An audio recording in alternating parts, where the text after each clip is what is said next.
Hello and welcome back to K-Korner, the place where everyday stories turn into extraordinary adventures. I am your host, Crown, ready to share some more amazing tales that'll make you laugh, think, and maybe even shake your head in disbelief. Whether you're here for the drama, the humor, or just to unwind, you're in for a treat. So sit back, relax, and let's jump right into these incredible stories. And hey, if you love what you hear, don't forget to hit that subscribe button.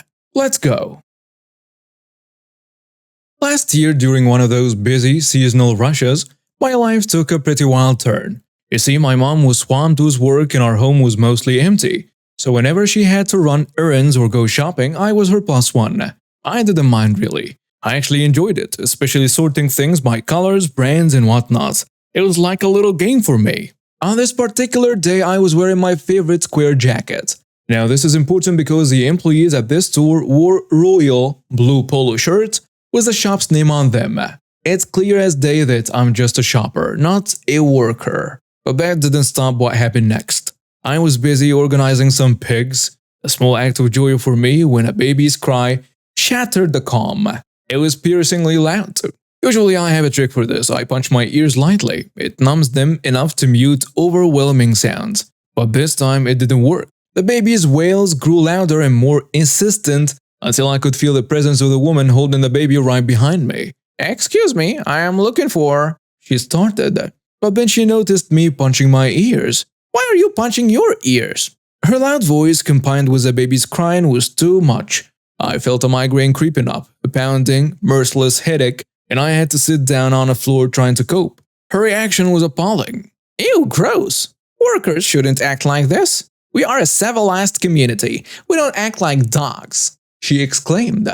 Her words were harsh, but what followed was unimaginable. In a fit of inexplicable anger, she bit my shoulder. The pain was excruciating, a sharp agony that had me screaming. Thankfully, my mom and store manager arrived just in time. "What did you do to my son?" my mom demanded, her face a mix of worry and anger. "He's acting like a dog," the woman retorted, as if that justified her actions. And that's when my mom revealed something personal, something I don't usually tell strangers. "He has autism, you little jerk," she shouted. The manager, trying to make sense of the situation, decided to check the security footage, and meanwhile I calmed down thanks to my mom's comforting presence.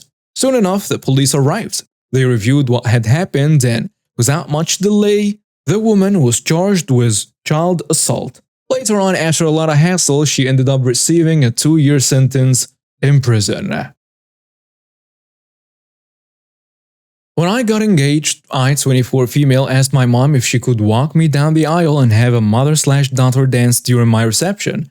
She enthusiastically said yes. We told my stepdad and he said he was happy for my mom. He and my mom started dating when I was 6 and he moved in when I was 9, and they got married when I was 10.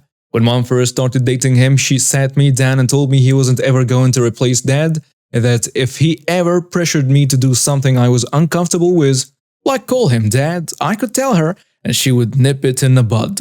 She made it clear our relationship didn't have to fit anyone else's mold, and she reminded me of this again when he moved in and when they got married. She also asked for my feelings on things every step of the way, and I liked my stepdad and cared about him, so it was easy to agree to him moving in and to them getting married.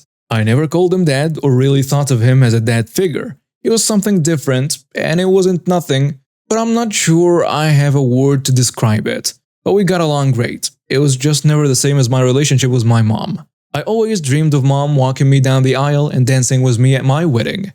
She was there and always put me first, and we were our own team. But she also loved and never let him be just a piece of history I never knew anything about. I always appreciated that and her effort to keep me involved in his family. Or the good parts anyway. A few weeks ago, my stepdad's parents texted me with a weird comment about the father of the bride needing a little extra detail to go into their wedding suit. It came out of nowhere and I didn't reply because I honestly had no idea what it was about really. A few days after I saw them and they asked me why he wasn't in rehearsal for our father/daughter dance. I told them there was nothing to rehearse and mom was dancing with me. I said my stepdad and I would dance at a different point on the day. They said father of the bride is a dancer here, not the mother of the bride. I told him he wasn't going to have that traditional role.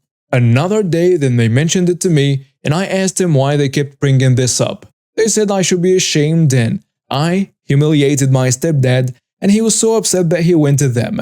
I spoke to my stepdad, and he confirmed he went to his parents with the hope I would see the error of my ways, and he didn't want to piss off mom by saying something directly. But he told me he deserved to be the father of the bride and not stepfather of the bride. I told my mom what he did, and she was just furious. Of course, my stepdad was upset with me, but his parents were mad.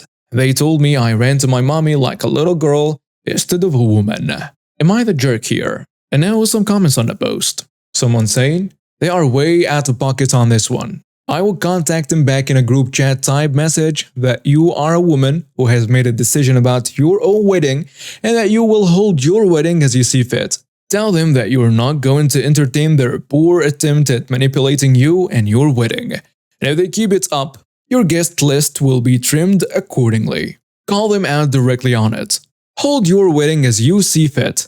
Don't make changes to make other people happy. Your stepdad is going to ruin the relationship the two of you do have if he continues with this nonsense. Congratulations, by the way. Another commenter adds, not the jerk. Wow, your stepfather and his parents are real pieces of work. They accuse you of running to your mother like a little girl. When your stepfather, when he doesn't get what he wants, runs to his mommy and daddy and gets them to manipulate you and badmouth you for him because he doesn't have the courage to talk to you himself, or the courage to face your mother's very rightful wrath, the hypocrisy on their part is running fast and deep. A third commenter goes with, not the jerk. It sounds like to me, you should take their advice and be a woman and uninvite his nosy, pushy parents from the wedding. And since your stepfather is also humiliated by your decision, then he can stay home too. It's your day. If you want to honor your mother with her walking you down the aisle and doing a dance with her, they need to stay out of it and keep their options to themselves. And also, when they call you out again, ask them if going to your mom makes you a little girl. So what do they call a grown man running up to his mommy and daddy because he doesn't have the balls to fight his own battles? My freshman year of college, I went through a long process with my school to be able to live off campus as a freshman. Normally, this is not allowed, but they made an exception due to circumstances. I moved in on a lease takeover as a girl to an all-boy apartment. It was a 4-bedroom apartment that individually leased each room, but 2 rooms shared 1 bath and all shared a kitchen, living room and laundry room. This place was gross when I moved in, but I cleaned it up and got it livable enough. I grew up with brothers and had no problem with dudes as long as they were decently respectful. Plus, I had the kitchen to myself. I'm also an engineering student and asked them if they had their friends over to let me know beforehand or keep the music below bed rattling. Turns out this exact apartment was known as a party apartment, and I would soon find out why. I was working 8 to 12-hour shifts at retail and then going to school full-time. I come home at 11 p.m. exhausted to blasting music and so many people. They were streaming out the front door. I was mad. Luckily, each room locks with a deadbolt, and I remembered to lock mine before I left for work. There were easily 50 people there. As a 20-year-old who just wanted to sleep, I did the only rational thing I could do. I packed an overnight bag, locked my room and called a friend with an SOS and slept there. I found out later that one of my roommates was dealing. Only 3 people were of legal drinking age and 1 girl was 14. The girlfriend of one of my roommates was still in high school and invited all of her friends, who invited more people. The cops busted the party, but luckily didn't card anyone, so no one was arrested. Now I felt like I could still reasonably deal with this. Then they started to use my things in the kitchen, steal my food, and the last straw was when they dented my kitchen knives that I had just purchased. Brand new knives that now has nicks in the blade, like they sword fought with them. Mind you, I communicated all of my grievances that weren't super minor, like using my laundry soap with them, and asked that my boundaries be respected. Their guests would throw up and poop in the toilet. They would try to enter my room to use my bed while I was sleeping. The girlfriend of one even ended up coming into my room to stare at me. I woke up when I forgot to lock my door to tell me 4 people were coming over. My food and my items were still being taken and damaged, and I grew tired of it all. I attempted to befriend the various roommates in an effort to get them to be more courteous, but the information I got was even better. Remember how I was a lease takeover? Yeah, our apartment not only required the necessary paperwork, they also required the lease takeover fee. I find that my roommates are friends of the people on a lease. Their friends upgraded to a different apartment complex and didn't want to pay that fee. My roommates hadn't paid the takeover fee or signed any paperwork putting them on a lease, so the original leaseholder wasn't living there. I will keep this information for later. A few weeks pass and the parties are smaller, but still happening. Then one day, I'm discussing painting my room due to the marks on the walls from the previous tenants. Our apartment allowed you to paint if it was 1. Approved first, or 2. You painted it back before move out. The maintenance guys were super sweet and let me pick a custom color for my room. A pretty light sky blue. Bought it for me and helped me paint my room. My roommates find out I painted and asked about it, not wanting what would happen later. They didn't paint their room. They spray painted it, not with any vulgar or even gang symbols, but spray painted it. The parties continued, but now they let their guests sign the walls in various Sharpies. This was a moment I realized was a time. I ended up taking pictures of the room on Snapchat and saved them to my camera roll. I knew that my apartment complex wouldn't do anything about the parties and could even blame me for the underage kids. Plus, the items I stored in the common areas were fair game according to legal terms about a shared space. I first spoke with the building manager about the parties. I was right. There isn't anything I can do but call the cops. I can complain all I want about the condition of the house, my roommate's cause, and the theft and damage to my belongings, and they won't do anything. They didn't even seem bothered when I spoke to them about 2 out of 4 of us living there not being on a lease. The other one that was on my side was chill, and I didn't have a problem with. As long as rent was paid on time, it seemed like they weren't going to do anything. After all this, I pull out my camera roll and tell this nice lady to scroll as long as she wants, as I took about 15 pictures in just the one room. She gets mad and starts babbling on and on about the gang graffiti, and she won't have it. I knew there were no gang symbols whatsoever on the walls, just dumb kids, but it didn't look good.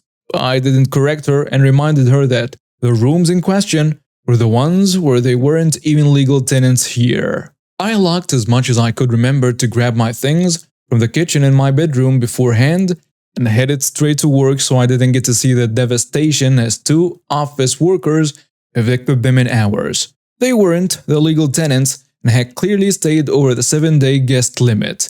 They had to pack up as much as they could and were out by the time I got home from my shift 10 hours later. I got a lot of hateful and threatening messages from the partners of one of them. I don't remember the exact words as this was a few years ago, 2016, and I didn't save it for more than a year. I did save them once she started threatening me with stalking and physical harm. I stayed polite and neutral in my responses in case I would need to take them to court. They did get one small revenge in that I remembered to lock up my pots, but in my hurry, I forgot the lids. They stole my lids to all cookware, even my crockpot. They also took all my food they could grab and put it in the now topless crockpot with all of my spices too and left it on. I'm not sure what liquid was used and I don't ever want to know, but I ended up paying the rent of a 1-bedroom for 4 bedrooms when the last roommate's lease ended a few months later. The rooms were leased individually. Also, the now former roommate's friends that were on a lease had to come in clean and repaint the walls white. Do you know what happens when you put water-based white paint over a red and black colored permanent marker? He eventually hired a guy to make it look right. I heard it took like 9+ layers in some areas and others were entirely spackled over. It was super thick. That's not right, but it was a special paint that wouldn't let the ink from the marker bleed through. I felt bad for the original leaseholders as they were now stuck with the damages. Had to repaint and still had to pay rent on this apartment. I had met with and was cool with them. Even tried helping one guy paint a punch and told him I had no beef with him. I apologized the way things worked out and he wasn't happy with me, but he also didn't blame me. I reasoned it with, They knew they were breaking the terms of their lease and exactly who their friends were when they didn't transfer the lease. If they hadn't repainted the room the way they did, the complex manager wouldn't have done anything. Edit. Someone made an excellent point that the bathroom is the most obvious place to dispose of human waste. My point that I didn't get across was that there was no flushing involved, and a few times several people's words of excrement and or vomit would be in the toilets when I returned home. Plunging would work sometimes, other times a clog would have to be removed manually. Since it was my half of the apartment, I had to remove the clog before I could do my business. Not the best thing to see first thing in the morning. I used to work a crappy retail job in LA, and the boss had just hired a new assistant manager. Picture a blonde Karen who appears to be in her 40s but tells everyone she's 33, who has just divorced from her Beverly Hills doctor or dentist husband and now has to actually work for the first time in her life to support herself and her 4 children.